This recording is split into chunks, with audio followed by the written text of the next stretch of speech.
Jason Tomlinson is here to talk about the tough job that cops across the country are having these days. But before that, the tough job that non-PMO paid media is having, because we don't get paid by the Prime Minister's office. So please, keep us on the air, keep that guy paid, and send in donations, and you can subscribe.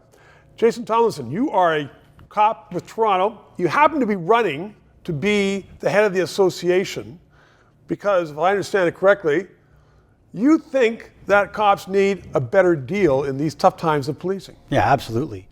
We've been asked to do a lot more with a lot less. And as you know, the allure of policing has waned in recent days with the public interest groups and special interest groups maligning police officers. I mean, it's a tougher job, though. I mean, I see cops all the time, and you deal with the tent cities, you deal with the drug addicts all over the place, you deal with the protests that you have to be so sensitive about. It's not just handing out tickets and getting the bad guys. No, that's absolutely correct. Our officers have to be more well-trained. There's always calls for more training to deal with social problems that really, at first, don't belong to the police, but the police get to come in and resolve those issues. That's interesting because there's oftentimes criticism of police. They say, well, you're being a policeman first and not a mental health expert first.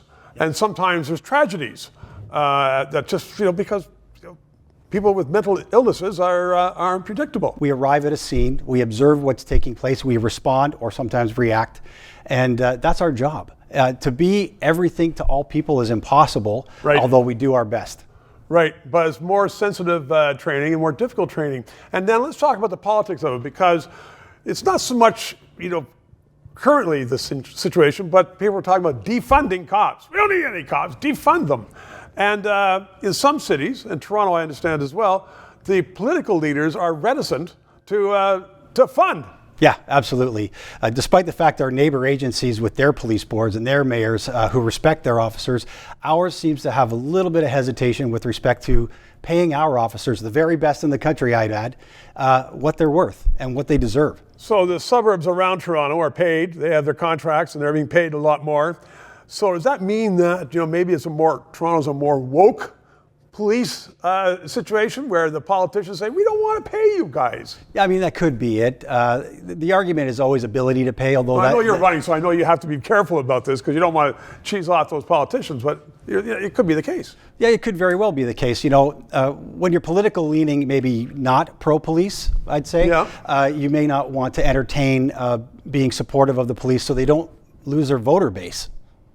And I generally, in my experience, politicians who are not pro-police, they're the first ones to cry out should someone get knifed or cut down in their own riding. Absolutely, absolutely. We've seen it. We've seen it right here in the city of Toronto, Stephen.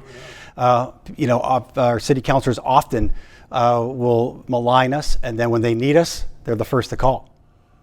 You guys do a great job all across the country. Jason, thank you very, very much. 3 minutes. To those of you who have subscribed and donated, a heartfelt thank you. You're keeping us on the air. If you're watching and you haven't, please try to do so, because 4 years ago we started this show because there needed to be independent analysis. Now more than ever, with the Online Harms Act, once that gets into law, it's been passed once by the House, there are going to be hundreds of bureaucrats censoring the news in Canada, censoring this show. We need to keep it on the air. Thanks for your support.